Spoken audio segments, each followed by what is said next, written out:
there's many reports saying that he's allied to General Khalifa Haftar. And if this is so, it would show that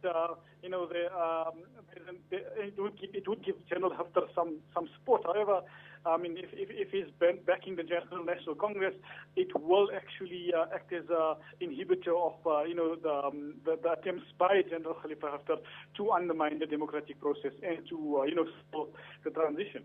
Yeah, and as you say, this democratic process is very key to the future of Libya. Do you think people will accept the results of this election, no matter who is part of the next parliament? I mean, the general consensus is generally people would accept it, specifically, those who are in the west and the south. However, General Khalifa Haftar, from his statements, has alluded to the fact that his war or his fight is against the Muslim Brotherhood, what he calls terrorists, so not necessarily just Ansar al-Sharia. So, and it's very likely that many parliamentarians will be Brotherhood allied, even though this is a run on an individual candidacy and not on a party list.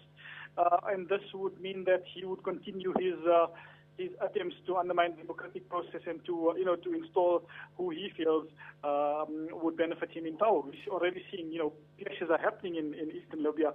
Even though, despite the fact that elections has been called, and despite the fact that he said that he would be willing to respect and allow the election to go ahead.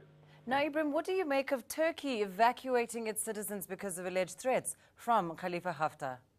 The threats had to be taken seriously. I mean, he does, the special forces and, he does have some Air Force commands under his control, so threats need to be taken seriously.